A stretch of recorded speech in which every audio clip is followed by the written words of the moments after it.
মা বাবার সাথে সম্মানজনক কথা বলো। ওয়াকুল্লাহুমা কাওলান কারীমা, সম্মানজনক কথা বলো। মাথায় ঝাঁকি দিয়ে রাগ করে চোখ মোটা করে কথা বলো না। তুমি সন্তান, তোমার জন্য সবচাইতে বড় পীর তোমার আব্বা, তোমার আম্মা। আল্লাহ পাক বলছেন, শোনো, وَقَضَى رَبُّكَ أَلَّا تَعْبُدُوا إِلَّا إِيَّاهُ وَبِالْوَالِدَيْنِ إِحْسَانًا।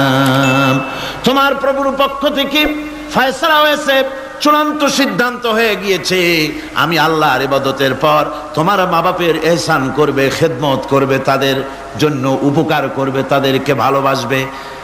আল্লাহ রাব্বুল আলামিন বলেন, মা বাবার সঙ্গে কেমনে কথা বলবে, তাদের সাথে কিভাবে আচরণ করবে, আল্লাহ তাও শিখিয়ে দিয়েছেন।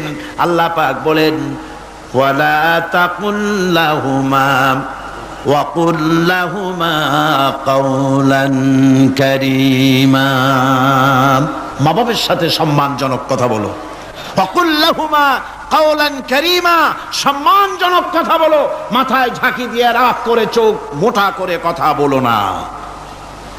তুমি সন্তান, তোমার জন্য সবচাইতে বড় পীর তোমার আব্বা, তোমার আম্মা। ঠিক কিনা কন? ছেলের জন্য, মেয়ের জন্য, সন্তানের জন্য সবচাইতে বড় পীর কে? বাপ মা। এটা ভালো করে মনে রাখতে হবে। আপনার মাওলানা সাহেবদের দোয়া, পীর সাহেবদের দোয়া কবুল হতেও পারে, নাও হতে পারে। 50-50 সম্ভাবনাও আছে, আবার সম্ভাবনা নাই। কিন্তু মা বাবার দোয়া কবুল হবে 100% সিউরিটি রয়েছে। রাসূলুল্লাহ বলেছেন 3 জনের দোয়া কবুল হবে, মুস্তাজাবুদ দাওয়াত। কয়জনের দোয়া কবুল হবে? আল্লাহ রাব্বুল আলামিনের হাবিব বলেন 3 জনের দোয়া কবুল হবে আল্লাহর দরবারে। তার মধ্যে একজন হলেন মাজলুম ব্যক্তি, যে ব্যক্তি অত্যাচারিত, যে ব্যক্তি মুসাফির, প্রবাসী, তার দোয়া কবুল হবে। আর মা বাপ যদি সন্তানের জন্য দোয়া করে, ওই দোয়া আল্লাহ রব্বুল আলামিনের দরবারে মঞ্জুর হয়ে যায়। আল্লাহ রব্বুল আলামিন মা বাপ সম্পর্কে বলেন, মা বাবের জন্য আমার কাছে দোয়া করবি বান্দারা, আমার কাছে দোয়া করবি। দোয়াটা আল্লাহ পাক শিখাচ্ছেন, রব্বিরহামহুমা কামা রব্বায়ানি সাগীরা। পড়েন সবাই, রব্বিরহামহুমা কামা রব্বায়ানি সাগীরা। একটু জিকির করেন, লা ইলাহা ইল্লাল্লাহ, লা ইলাহা ইল্লাল্লাহ, লা ইলাহা ইল্লাল্লাহ, লা ইলাহা ইল্লাল্লাহু মুহাম্মাদুর রাসূলুল্লাহ। আমার ভাইরা, আল্লাহ পাক শিখাচ্ছেন, বান্দা তোর মা বাপের জন্য আমার কাছে দোয়া কর। আল্লাহ রব, আয় আমার প্রভু, আমার মা বাপ যেমন ছোটবেলায় আমাকে স্নেহের কোলে লালন পালন করেছে, আয় আমার আল্লাহ তুমি আমার মা বাপকে তোমার রহমতের কোলে লালন পালন করো। আল্লাহ শিখাই দিয়েছেন। আমার ভাইরা, প্রত্যেক নামাজের পরে এই দোয়াটা ভুলে যাবেন না। ভুলে যাবেন? ভুলে যাবেন? আমার ভাইরা, আমার বোনেরা, সবাই প্রত্যেক নামাজের পরে পড়বেন, রব্বিরহামহুমা কামা রব্বায়ানি সাগীরা। এই দোয়া করতে কেউ ভুলে যাবেন না। আল্লাহ রাব্বুল আলামিন বলে, বান্দারে, ওয়াসাইনাল ইনসানা বিওয়ালিদাইহি ইহসানা হামালাতুহু উম্মুহু কুরহা ওয়া ওয়াদাতুহু কুরহা। আল্লাহ পাক বলেন, আমি পৃথিবীর সমস্ত মানব মণ্ডলীকে উপদেশ দিয়েছি, মা বাপকে সম্মান করো, শ্রদ্ধা করো, তাদের উপকার করো। তার কারণ হলো তোমার মা তোমাকে গর্ভে ধারণ করেছে অত্যন্ত কষ্টের সাথে। আল্লাহ বলতেছেন, মা তোমাকে গর্ভ ধারণ করেছে অত্যন্ত কষ্টের সাথে, এরপরে তোমাকে ডেলিভারি করেছেন অত্যন্ত কষ্টের সাথে, তোমাকে ডেলিভারি করেছেন। গভীর রাত্রে মানুষ সব ঘুমায় যায়, গর্ভবতী মা ঘুমাতে পারে না, সন্তান পেটের ভিতরে হাঁটু দিয়া গুতা মেরেছে, পা দিয়া লাথি মেরেছে। মা চরম শীতের রাত্রে, প্রচন্ড শীতের রাতে গায়ের লেপটা সরায় দিয়া মা একবার দাঁড়ায়, আর একবার বসে, একবার দেওয়ালের সাথে হেলান দিয়া দাঁড়ায়, কষ্ট করে রাতটারে কাটায় দেয়। আবার সারাদিন সংসারের জন্য কাজ করেছেন, রান্না বান্না করেছেন মা, সকলকে খাওয়াইয়া মা শেষের দিকে খেতে গেছেন।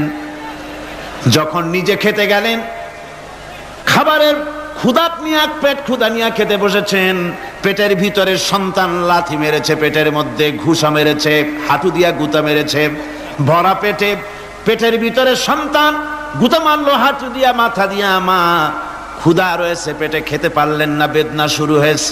খাবারের থালাটা ঠেলে দিয়ে মা দাঁড়ালেন, বসলেন, চোখের পানি ফেললেন। এভাবে করে মা একটা দুইটা দিন নয়, 10টি মাস পর্যন্ত সন্তানটাকে পেটের মধ্যে নিয়ে, একটা জীবিত মানুষ আর একটা জীবিত সন্তান পেটের মধ্যে নিয়ে নড়াচড়া করছেন, চলাফেরা করছেন। কিতাবের মধ্যে এসেছে রাতের বেলায় মা যে ঘুমাতে পারেন না সন্তানের নড়াচড়ার কারণে। রাতভর ইবাদত করলে যত সওয়াব পাওয়া যেত, আল্লাহ ওই সওয়াব মায়ের আমলনামায় লিখে দেন।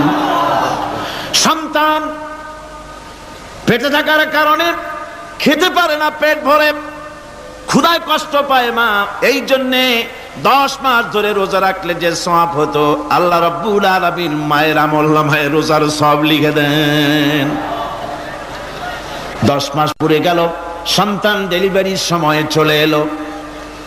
মায়ের মন বিমর্ষ, সন্তান ডেলিভারি হবে, না জানি মরে যাই নাকি, না জানি অপারেশন লাগে নাকি, কি অবস্থা হবে। মা খেতে পারে না, মুখটা শুকায়া যায়।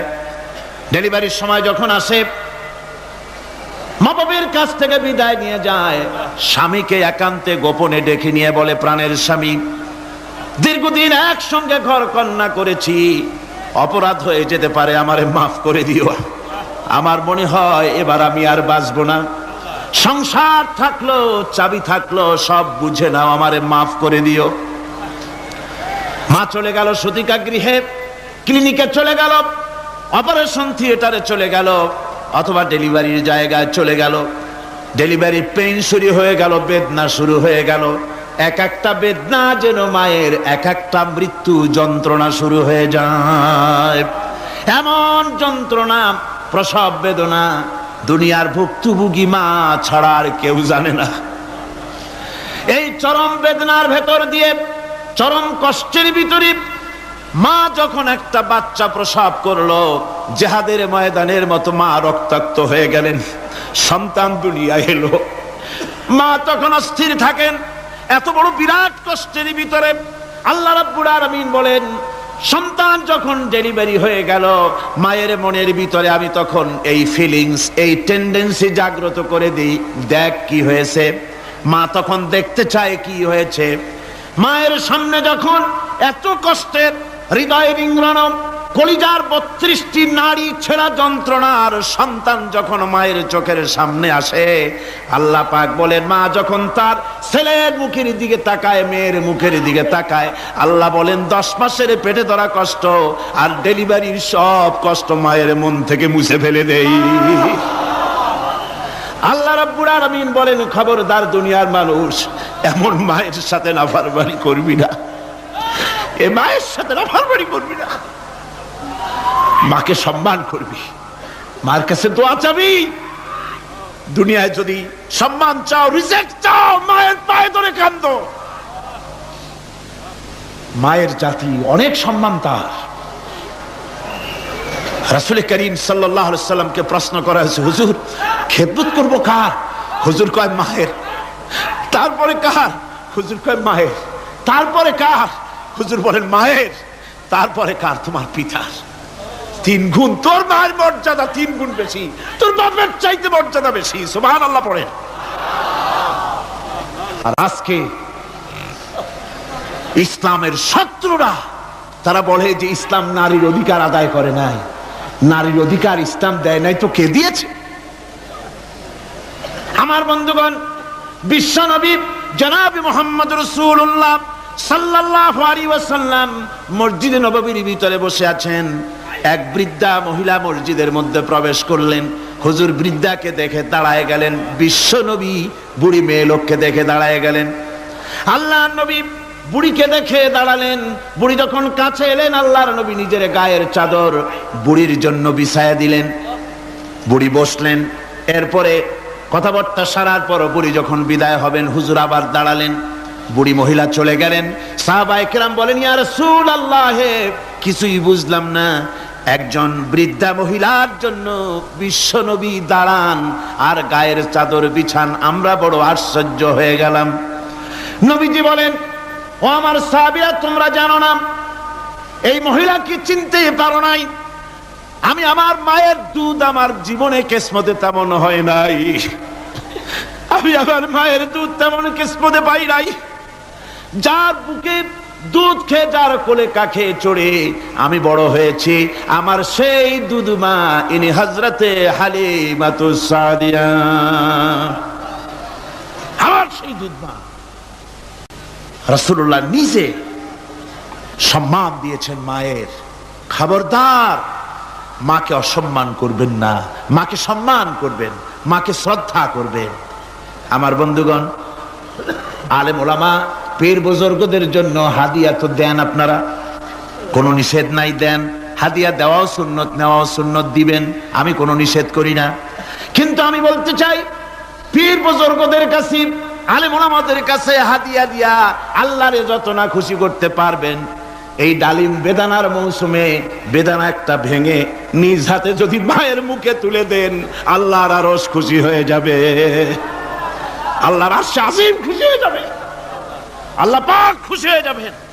মায়ের খাওয়াও, বাপকে খাওয়াও, তোমার সবচেয়ে বড় পীর তিনি। সুবহানাল্লাহ পড়ে, সুবহানাল্লাহ। মা বাপ যদি একটু দোয়া করে দেয়, তোমার জিন্দেগীর কাম শেষ। একটু বদদোয়া করলে জাহান্নামে যাবা। কোন পীর সাহেব বদদোয়া করলে জাহান্নামে যাবে এমন কথা নয়, কোন মাওলানা বদদোয়া করলে দোজখে যাবে এমন কথা নয়। রাসূল বলেছেন, হুমা জান্নাতুকা ওয়া নারুকা, মা বাপ তোমার বেহেশত, মা বাপ তোমার জাহান্নাম। মা বাপ যদি অসন্তুষ্ট হয়, দোজখে যাবি, আর মা বাপ যদি খুশি, আল্লাহর জান্নাতে চলে যাবি। সুবহানাল্লাহ, সুবহানাল্লাহ, সুবহানাল্লাহ। মায়ের পায়ের তলে তোর বেহেশত। আমরা পুরুষ, আমাদের গত বছরও বলেছি, আমরা পুরুষ, আমাদের পায়ের তলে জুতা, আমাদের পায়ের তলে কি? শুধু জুতা।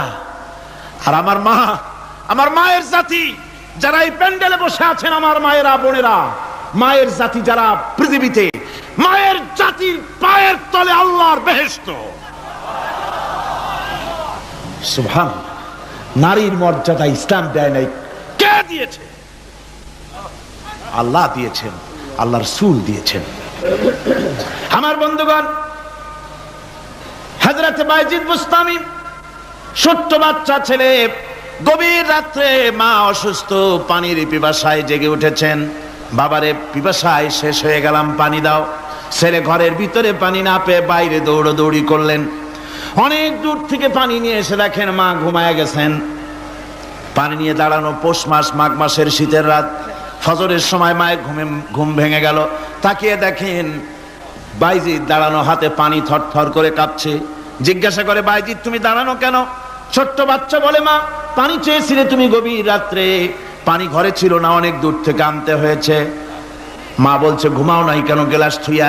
বাচ্চা বলে, ঘুমাই নাই, তুমি যদি আবার পানি চাও, সময় মতো যদি দিতে না পারি, মা তোমার কষ্ট হবে, এই জন্য ফজর পর্যন্ত আমি দাঁড়ায় আছি, কখন তুমি পানি চাও। মা হাতের থেকে পানি নিয়ে পান করলেন। বাইজিদকে বিছানার উপরে আরাম করে কম্বল দিয়ে ঘুম পড়াইয়া দিলেন। হযরত বাইজিদের মা উযু করে ফজরের নামাজ পড়ে সিজদায় চলে গেলেন। চিৎকার মেরে কেঁদে বলেন, আমার রব, আমার আল্লাহ, আমি আমার বাইজিদের মা, আমি মা হয়ে বাইজিদের জন্য দোয়া করি। বাইজিদ আমার জন্য আজকে যা করেছে, আমি মা, আমার কলিজা ঠান্ডা হয়ে গেছে। হায় আল্লাহ, আমি বাইজিদের জন্য দোয়া করি, তুমি তাকে সুলতানুল আরিফিন বানাইয়া দিও। মঞ্জুর হয়ে গেল আল্লাহ পাকের কাছে দোয়া। আমার ভাইরা, আল্লাহ পাক বলছেন, খবরদার, আমার ইবাদতের পরে মা বাপ, আল্লাহর ইবাদতের পরে কারা? মা বাপ। মা বাপকে সম্মান করো, শ্রদ্ধা করো, মোহাব্বত করো, কিসমত খুলে যাবে, কিসমত খুলে যাবে। মা বাপকে সম্মান করো। হযরত আবু হুরায়রা রাদিয়াল্লাহু তাআলা আনহু রাসূলের সামনে এসে কাঁদতেছেন। হুজুর বলছেন, আবু হুরায়রা কাঁদো কেন? কাঁদো কেন? রাতের বেলা কান্দো কেন? হযরত আবু হুরায়রা বলছেন, হুজুর আমাকে মা মেরেছেন। হুজুর বলছেন, মা মারলো কেন? কোনো অপরাধ করেছো? কোনো গোস্তাখি করেছো? আবু হুরায়রা বলছেন, না হুজুর, কোনো গোস্তাখি করি নাই, তবে মারলো কেন? হযরত আবু হুরায়রা বলছেন, হুজুর আমি আপনার দরবার থেকে ফিরতে রাত হয়ে গিয়েছিল। মা জিজ্ঞেস করলেন, আবু হুরায়রা এত রাত্রে কোথায় ছিলি? বললাম, আমি ছিলাম যে কদম চুমতে পারলে দুনিয়া ধন্য হয়, সেই দরবারে নববীর কদম মোবারক থেকে আসতে আমার দেরি হয়েছে। আমার মা মুশরিকা, আপনার নাম শুনে তার গায়ে আগুন জ্বলে উঠলো, আমাকে ধরে মারা আরম্ভ করলো। বলল, হয় আমার বাড়ি ছাড়বি আর না হয় মুহাম্মদ সাল্লাল্লাহু আলাইহি ওয়াসাল্লামের দরবার ছাড়বি।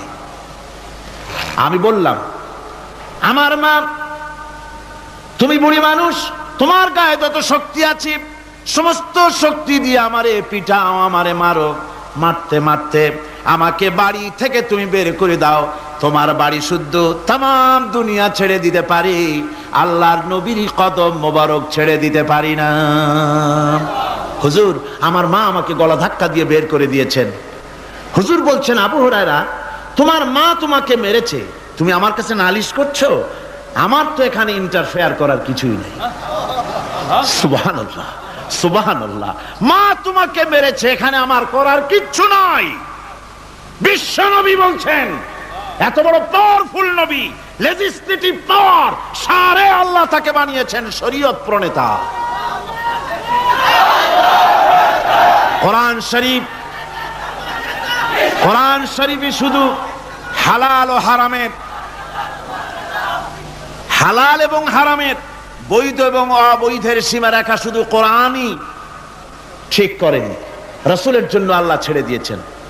আল্লাহ রাসূলও হারাম, হালাল এবং হারামের বৈধ, বৈধতা অবৈধতার সীমারেখা নির্ধারণ করেছেন। এত বড় ক্ষমতা তার, এত বড় পাওয়ারফুল বিশ্বনবী, তিনি বলছেন মা মেরেছে, আমার করার কিছু নাই। চিন্তা করেন কত বড় কথা, এ কথার লোড কত। হযরত আবু হুরায়রা বলেন, ইয়া রাসূলুল্লাহ, মা মাকে মেরেছেন, আমি আল্লাহর নবীর কাছে মায়ের বিরুদ্ধে নালিশ করতে আসি নাই। বললেন, কেন এসেছো? হযরত আবু হুরায়রা বলেন, হুজুর এসেছি একটা কারণে, আমি জানি আল্লাহ নবী যদি আল্লাহর দরবারে হাত উঠায়া কোনো জিনিস বলে, আল্লাহ রাব্বুল আলামিন সঙ্গে সঙ্গে মঞ্জুর করে নেন। হুজুর আমি এসেছি, মেহেরবানি করে দোয়া করুন আমার মাকে যেন আল্লাহ হেদায়েত নসিব করে দেন। আল্লাহ নবী হাত উঁচু করে বললেন, আল্লাহুম্মা হিদি উম্মা আবি হুরায়রা, আয় আল্লাহ আমি দোয়া করি আবু হুরায়রার মাকে তুমি হেদায়েত নসিব করে দাও। রাসূলুল্লাহ দোয়া করছেন আর আবু হুরায়রা সমানে দৌড়াচ্ছেন। তিনি দৌড়াচ্ছেন, পিছন থেকে কয়েকজনে আবু হুরায়রার জামা টেনে ধরেছে, দৌড়ো। তাদের জানা আবু হুরায়রা খুব ভদ্রলোক মানুষ, কোন ঝড় ঝামেলার মধ্যে থাকে না, রাগ শাক করে না, চিৎকার মারে না, দৌড় মারে না, এত ভদ্র শরীফ, দৌড়ায় কেন? না জানি কোন বিপদ বুঝি ঘটে গেছে। পিছন থেকে জামা টেনে ধরে বলে, দৌড়াও কেন? হযরত আবু হুরায়রা জামা সাহাবীর হাত থেকে ছিনায় নিয়ে বলেন, জামা ছেড়ে দাও, আমাকে দৌড়াতে দাও। আমি দৌড়াইয়া বাড়ি যে দেখতে চাই, আমি দৌড়াইয়া আগে আমার বাড়ি পৌঁছতে পারলাম না, আমি যাওয়ার আগে আমার আল্লাহর নবীর দোয়া আমার বাড়ি পৌঁছে গেছে, আমি এইটা দেখতে চাই। হযরত আবু হুরায়রা বাড়িতে গিয়ে দরজা নক করলেন, ভেতর থেকে আওয়াজ এলো, কে? হযরত আবু হুরায়রা বলেন, মা আমি তোমার আবু হুরায়রা ফিরে এসেছি। মা বলছেন, বাবা অপেক্ষা করো, দরজা খুলতেছি। হযরত আবু হুরায়রা বলেন, মায়ের গলার আওয়াজের ভিতরে শিরকিয়াতের কর্কশতা পেলাম না, মায়ের গলার আওয়াজের ভিতরে তাওহীদের গন্ধ পেলাম। আমার মনে হলো নবীজির নিক্ষিপ্ত তীর তার নিশানায় পৌঁছে গেছে।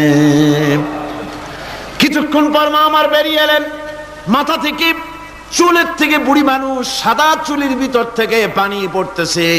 মা বলল, বাবারে তোমারে মারার পর আমি বড় অনুতপ্ত হয়েছি, অনুশোচনা করেছি, আমি গোসল করেছি, মনে মনে ভাবলাম আমার ছেলে তো কোনো খারাপ জায়গায় যায় নাই, কেন তারে মারলাম?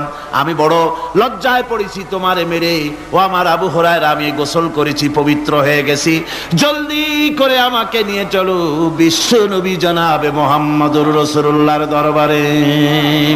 হযরত আবু হুরায়রা এবার মা ঘোষণা করলেন আশহাদু আল্লা ইলাহা ইল্লাল্লাহু ওয়াহদাহু লা শারীকা লাহু ওয়া আশহাদু আন্না মুহাম্মাদান আবদুহু ওয়া রাসূলুহু। আমার ভাইরা, মা বাপ সবচেয়ে সম্মানের জিনিস। আল্লাহর ইবাদতের পরই মা বাপের খেদমত করতে হবে।